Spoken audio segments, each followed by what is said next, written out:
there's a British man, an American and a Jew. And they're spies and they're working together and they get caught.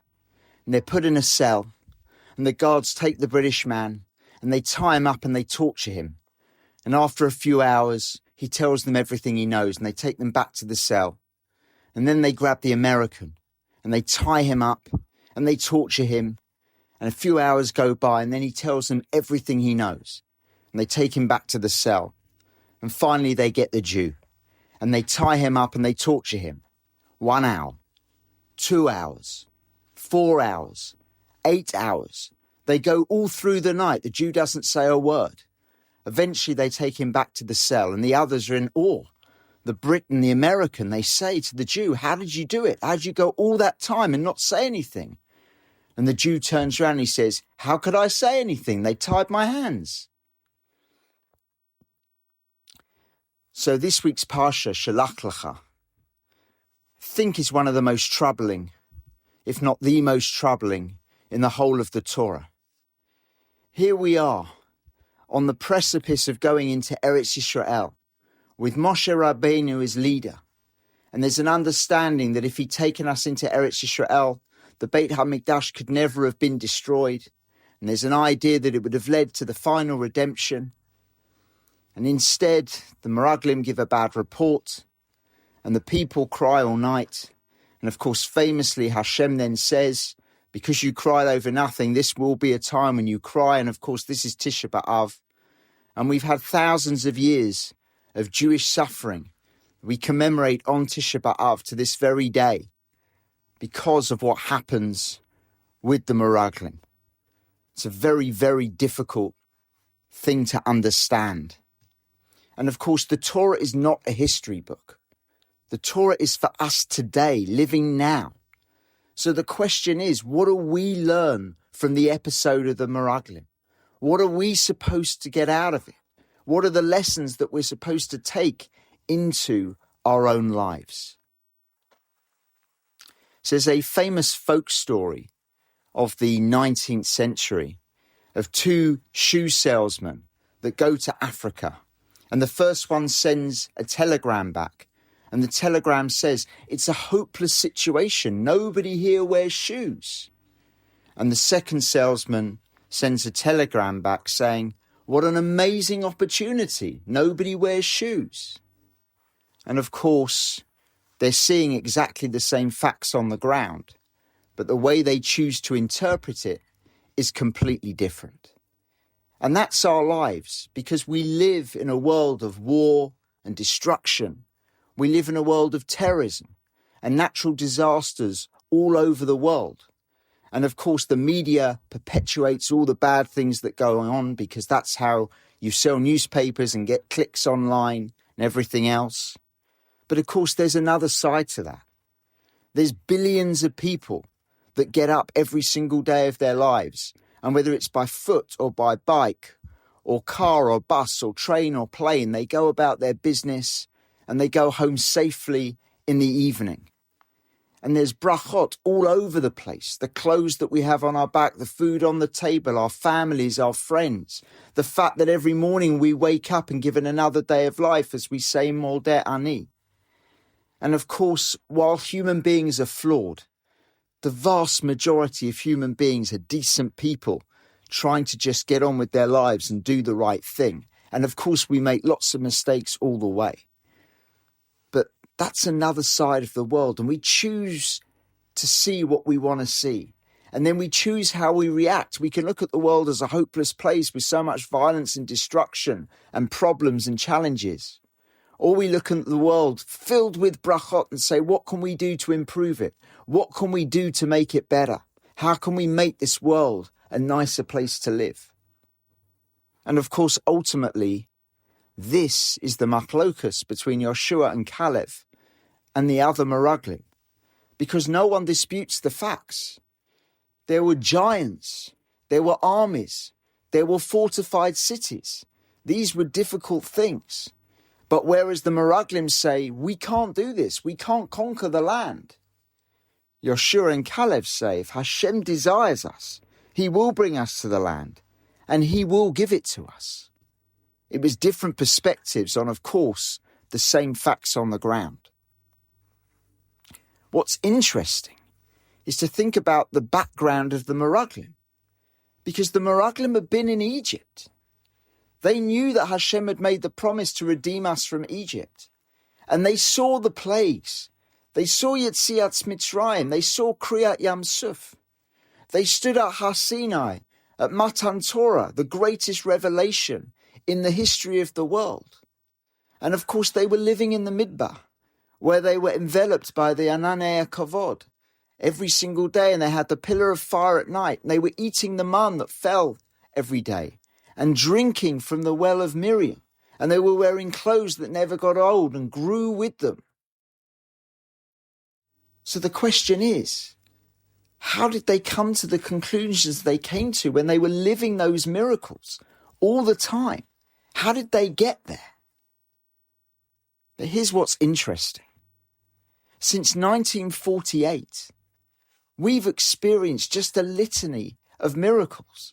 It's a miracle that just a few years after the Holocaust, we raised a flag over Eretz Israel. And then, of course, there was the War of Independence, which we had no right to win but did. And then the War of 1967 as well, the Six-Day War. And of course, there's been many wars since. And even though we're surrounded by enemies, Eretz Yisrael has gone from strength to strength. It's now one of the most powerful economies in the world. It's thriving. It's contributing so much to the world, despite all the challenges it has.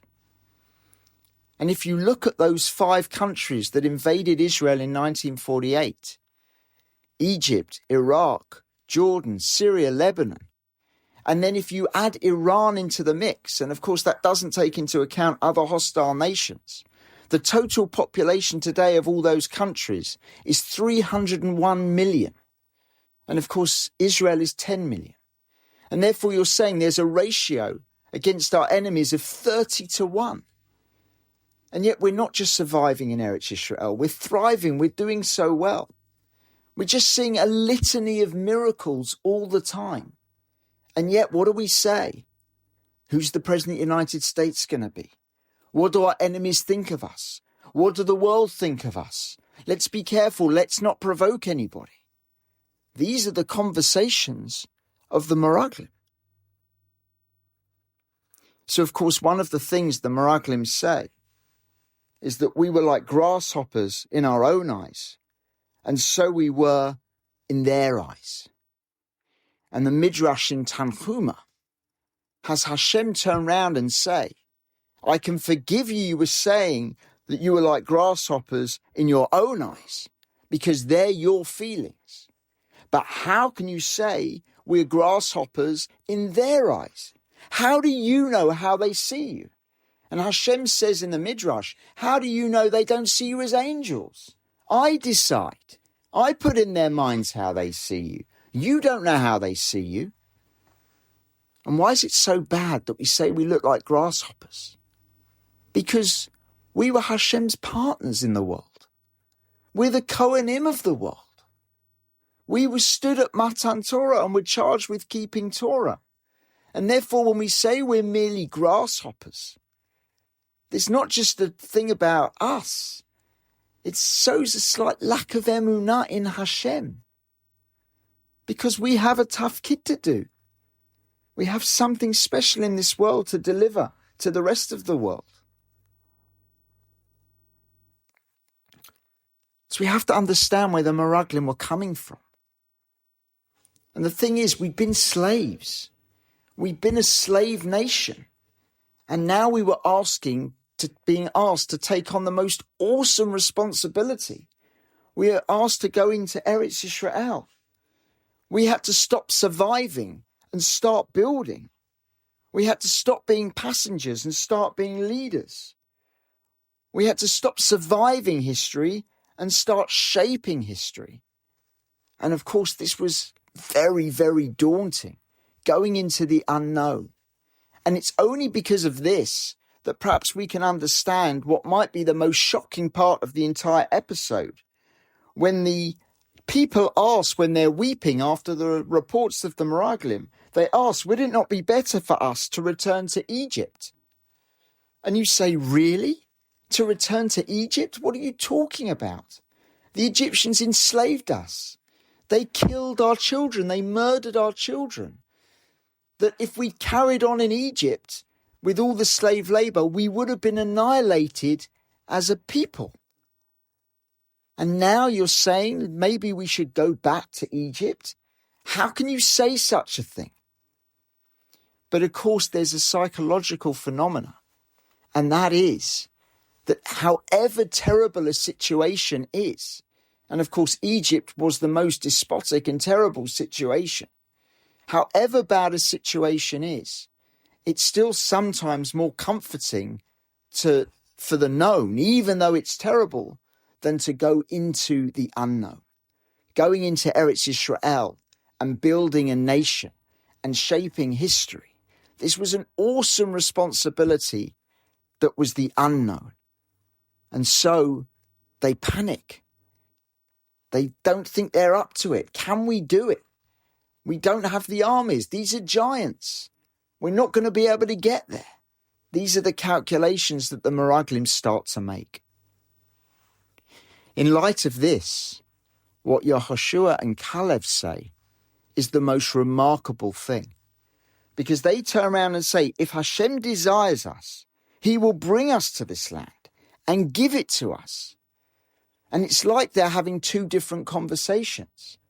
Because what are the Meraglim saying? The Meraglim are saying, we can't take on the giants. We're not strong enough. These cities are fortified. They'll have us for breakfast. They'll annihilate us because they're so fortified. They know what they're doing, these people. You know, it's not going to be possible. They've got great armies. It's not going to be possible to do it. And Yehoshua and Caleb don't argue. You would have thought Yehoshua and Caleb might turn around and say, no, we can defeat their armies. There are ways, strategic ways round the fortified cities. That's what you think they would be saying. But they don't say that at all. They say, if Hashem desires us, he will bring us to this land and give it to us. In other words, the Meraglim are asking the question, are we capable of conquering the land? Yehoshua and Caleb are asking the question, what does Hashem want from us? It's a completely different question. Tanakh is full of seemingly ordinary people doing extraordinary things because of what Hashem wanted. Avraham Avinu, at 75 years old, is told to leave his land, leave his father's house, leave his relatives, leave everything he's ever known and ever accomplished, and go to a land that he doesn't know, to become the father of a nation. Moshe Rabbeinu, yes, he grew up in Pharaoh's palace, but he's gone to Midian. He's working as a shepherd, married man working as a shepherd. He's asked to give up that and go back to the greatest empire the world has ever seen and confront the most powerful leader the world has ever known. Yehoshua is asked to lead Klal Yisrael into Eretz Yisrael. Seemingly ordinary people doing extraordinary things because they didn't ask whether they were capable of it. They asked what Hashem wanted. That was the question. Yehoshua and Caleb don't have greater faith in themselves. They have greater faith in the one that sent them. The giants were big, but Hashem's promises are bigger. And so we look at the Meraglim and we say, how could they do that? But look at our lives. Look at ourselves, because every single one of us has an Egypt that we need to leave. Every single one of us has a midbar that we're going through. And every single one of us has an Eretz Yisrael that we need to get to. Every single one of us has Torah and midot that we need to learn and get better at, and character traits, midot, that we need to work on. Every single one of us has relationships that we need to strengthen, that we need to work harder at, that we need to repair, that we need to get better. Every single one of us has challenges that we need to confront. And every single one of us has dreams that we need to pursue. And how many of us say, oh, we can't do it. The timing's not right. I don't think this is the time. And we see giants and challenges and obstacles. And how many of us don't ask ourselves, can we do it? But ask ourselves, what does Hashem want from us? Because that's the question. That's what we learn from the Meraglim, about our own lives. And we also learn it about Klal Yisrael. Because for 2,000 years in Galut, all we had to do was survive. That was tough enough. But that was the mission. And of course, unbelievable Torah has come out of Galut. Of course, Talmud Bavli for a start, and many other things. We had great Gedolim throughout centuries while we were in Galut. We built amazing yeshivot. Amazing learning and davening took place in all of those places. But of course, in 1948, Hashem gave us a whole new set of challenges and opportunities when he gave us Eretz Yisrael. And building a nation is harder than building a community. And sovereignty is more challenging than survival. And redemption demands more from us than exile ever did. And in 1967, Hashem gave us even more challenges and responsibility and opportunity because he gave us a united Yerushalayim and he gave us Har HaBayit. And what have we done? We've said we don't want to upset our enemies. We've got to be very careful what the world thinks. We've got to worry about who the President of the United States is. These are the conversations and calculations we've said. But this is the Meraglim.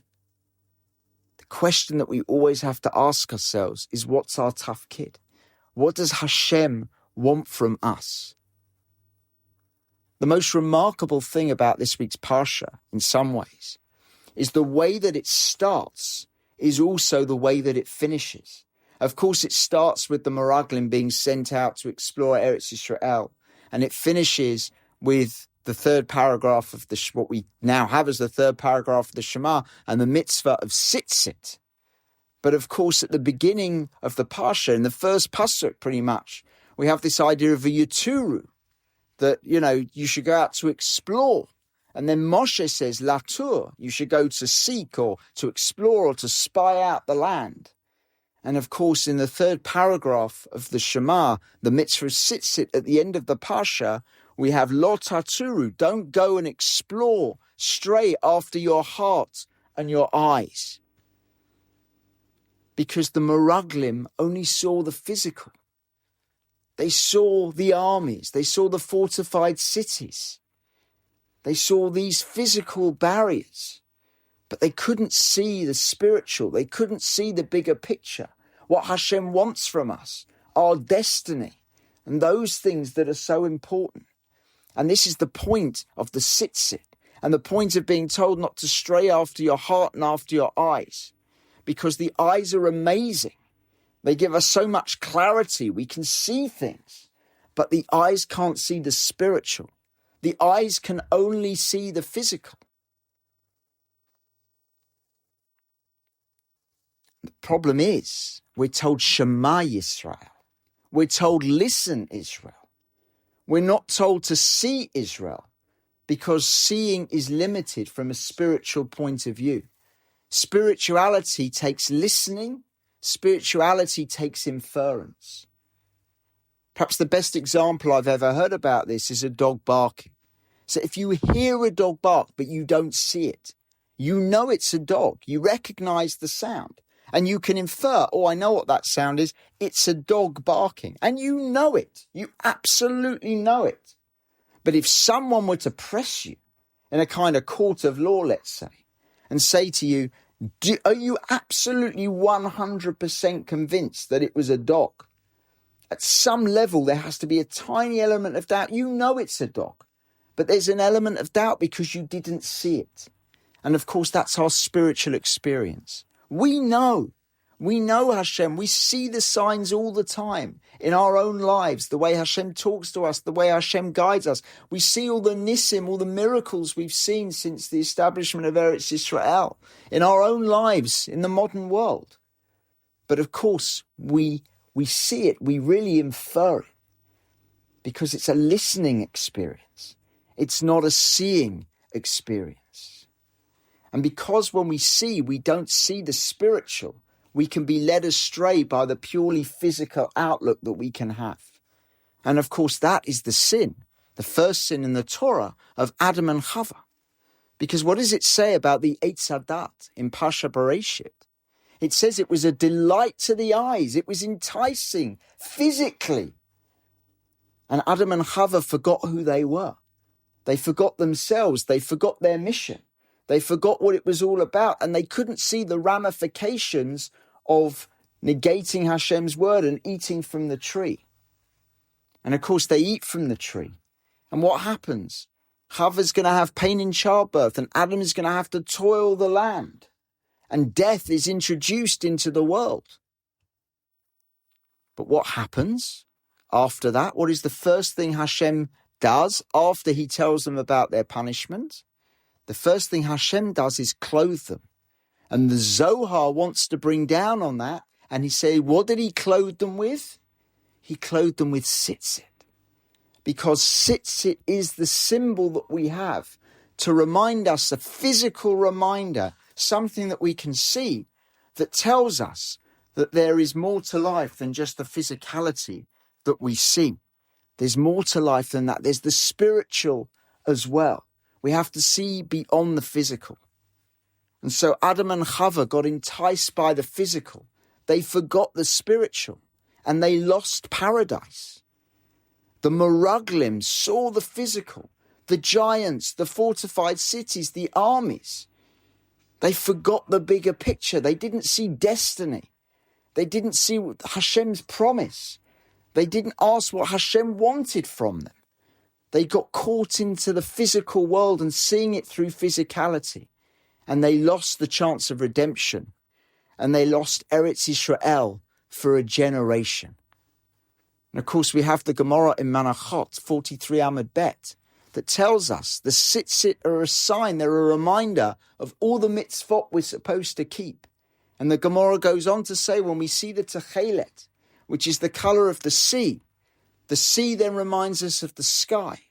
And then when we look up to the sky, we're reminded of the Kiseh HaKavod, the throne of glory of Hashem. And then we're reminded of the spiritual.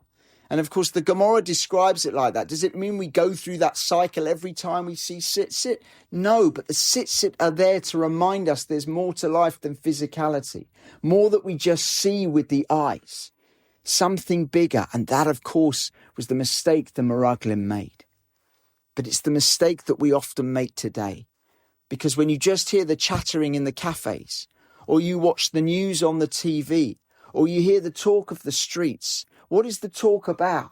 Who's the President of the United States going to be? What do our enemies think of us? How we mustn't provoke and upset people. But do you ever hear on the news or people talking in the cafes or in the streets saying, what does Hashem want from us? What are we supposed to be doing? What does Hashem demand of us right now? That's the question. And so the Meraglim saw giants instead of seeing Hashem. They saw obstacles instead of seeing our destiny. They saw the world as it was and not as it could be.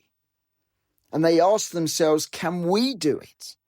Instead of asking themselves, what does Hashem want? And this Parsha comes to remind us and to teach us that we mustn't do the same.